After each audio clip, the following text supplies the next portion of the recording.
This time I'm going to change. I'm going to change my eating habits and go on a diet. I'm going to change my bad habits and create a new me. I'm going to try to change again, and this time for the good.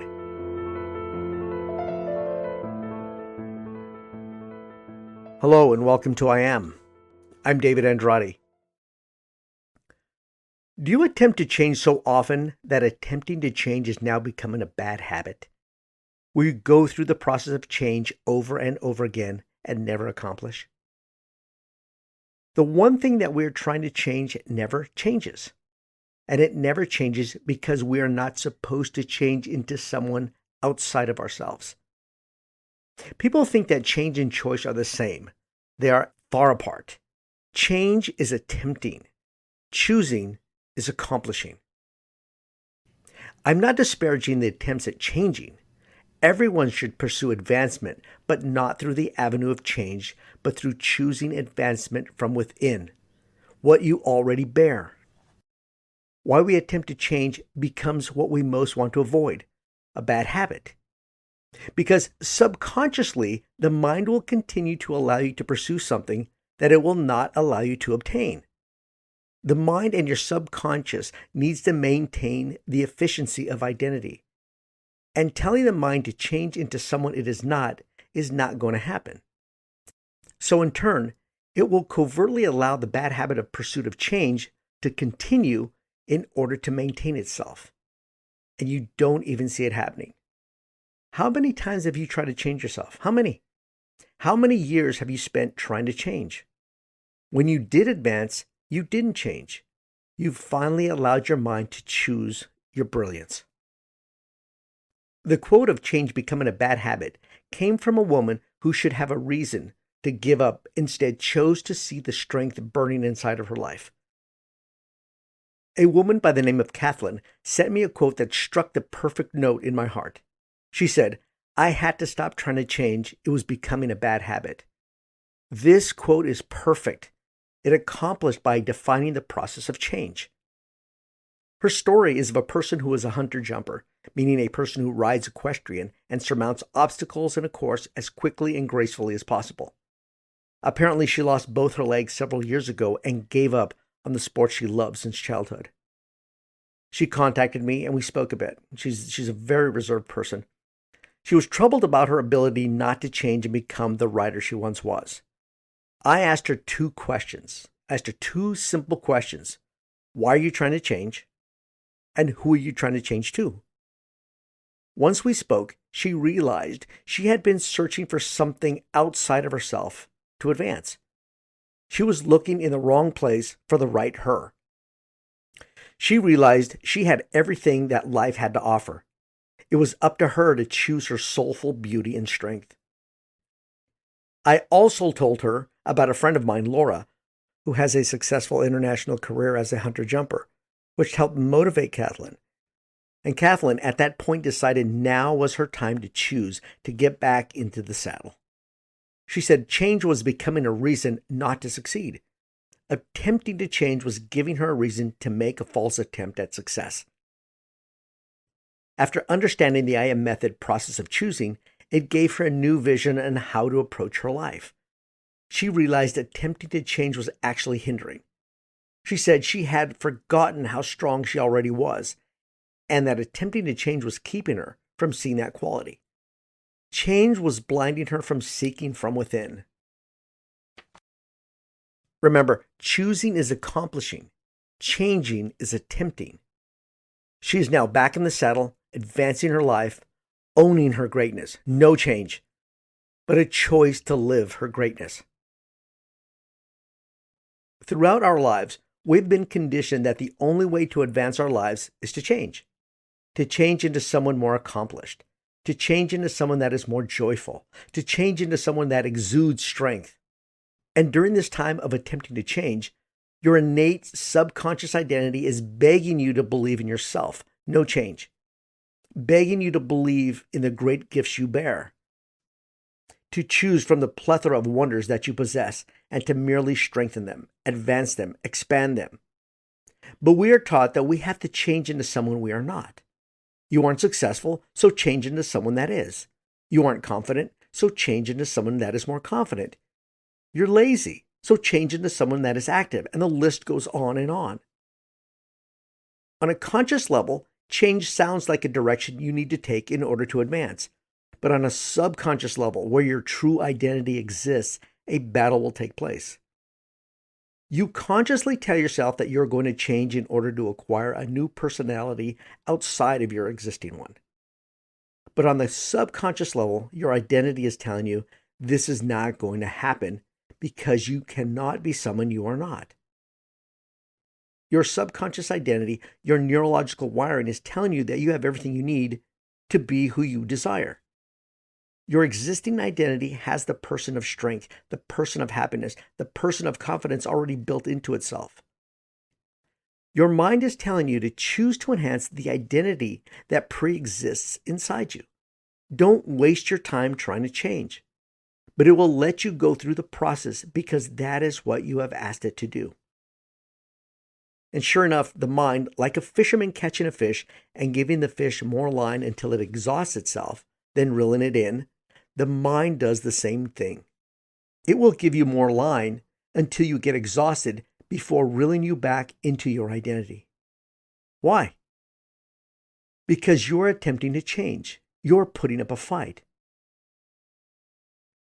I might be sounding negative to change on a personal level because I am to attempts at change. But I am absolutely and extremely positive when someone decides to choose to expand and enhance their true being. That is where I am extremely positive. When one decides to grow into one's pre-existing powers, that is beauty. When one starts to think like an oak tree that knows it cannot be a rose, but knows to grow and enhance into its own majestic capacities, that is when life blossoms. No change. Think about this. When someone tells you that you have to change, how do you feel? Are you overjoyed being told that the qualities you bear are subpar? Do you high-five someone and tell them, "Thank you for telling me that I don't have the character of strength, that I don't have the qualities to succeed. Thank you for making me overjoyed that I don't have the parts to make my life better"?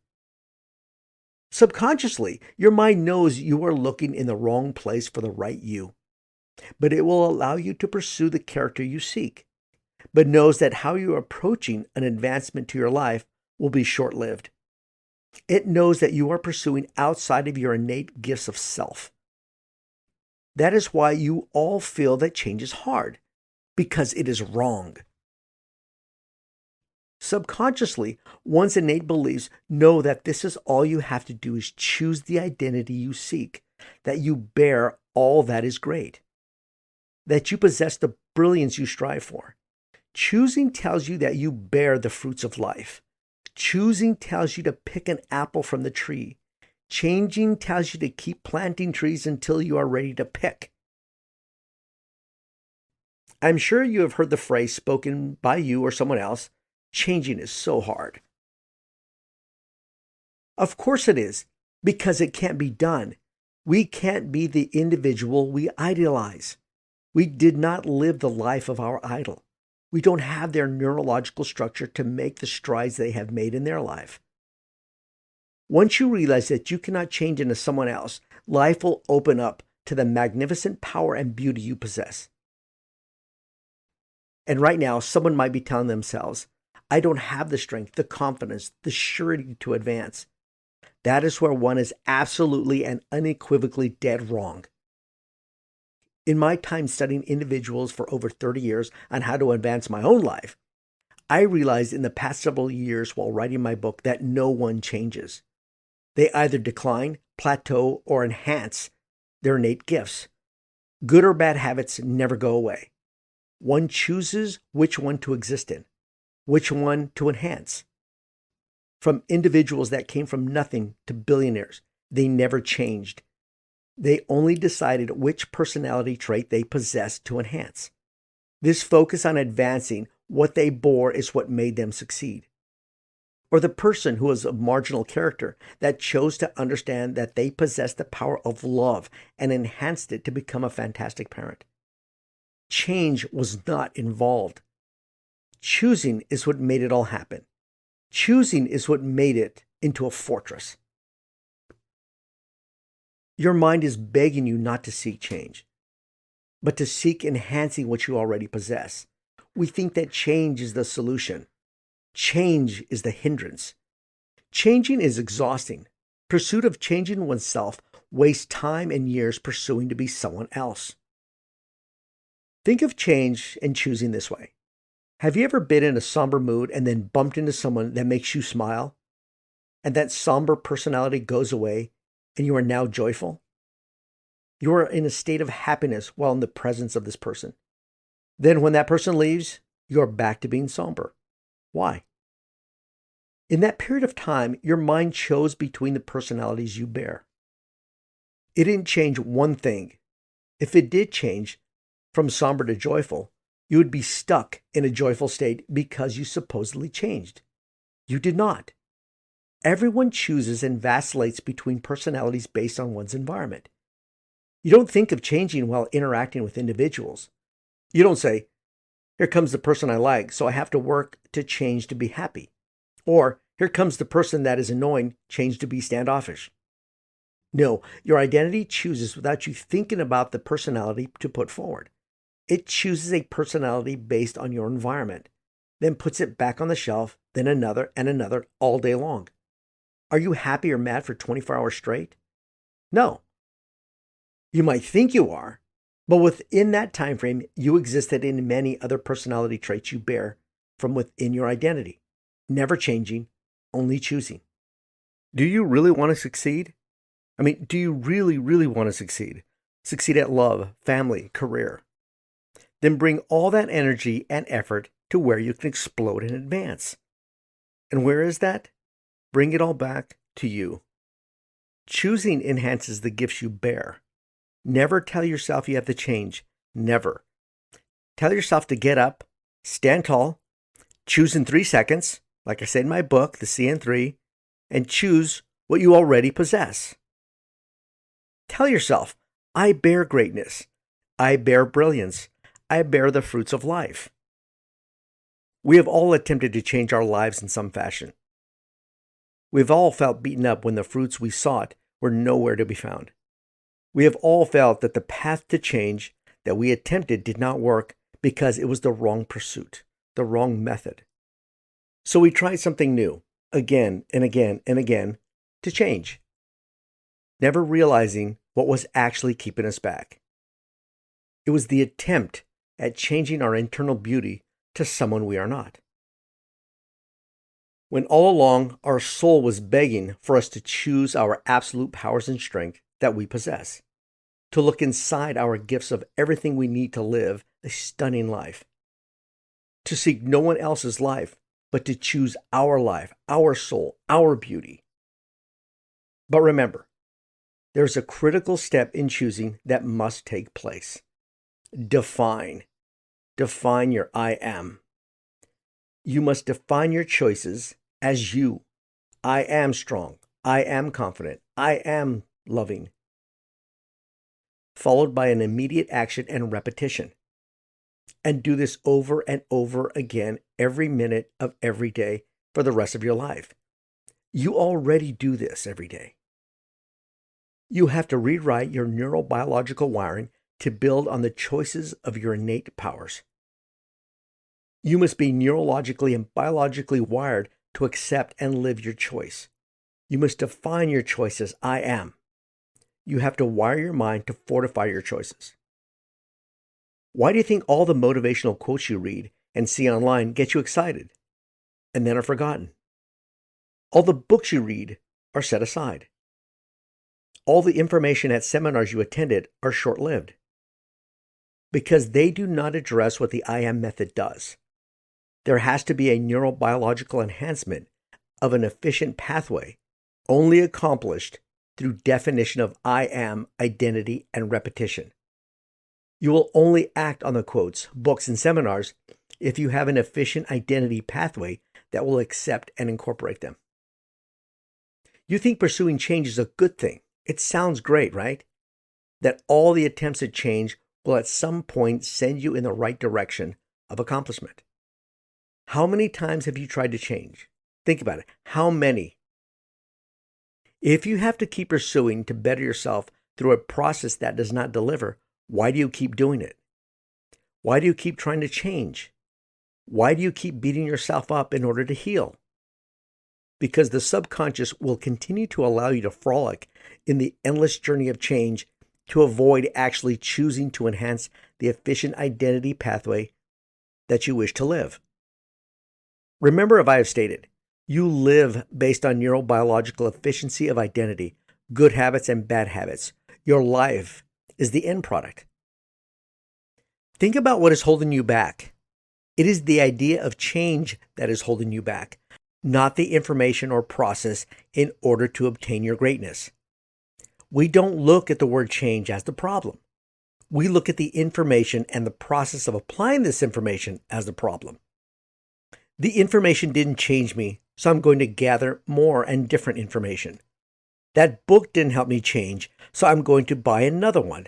That life coach didn't help me change, so I'm going to see another life coach to change. What we don't think about is the word change is the actual problem, not the information, not the process. That is where the problem is. Change. Attempting to change is the bad habit. The word change on a personal level is non-committal. Choosing to apply and utilize the information you have acquired is telling you that you bear the information to succeed. Now choose to apply it. As Kathleen said, I had to stop trying to change myself. It was becoming a bad habit. Live you and never try living to be someone else. And if someone tells you you have to change, now you know to tell them, I will never change. I am perfect at who I am, and I will choose to build to enhance the fantastic qualities I bear and no one else's. Live the best of you, which is not a selfish pursuit, but a pursuit that makes all of humanity as a whole stronger, when we all live to support the best of each of us. Pick up a copy of my book in audio or paperback form at www.iammethod.com to get a true understanding of my method. And go through the worksheets in the book to give you a better understanding of choosing your life. Thank you for listening, and please share this podcast. Let's together help everyone pursue and choose their inherent greatness. Go out there and take a bite out of life.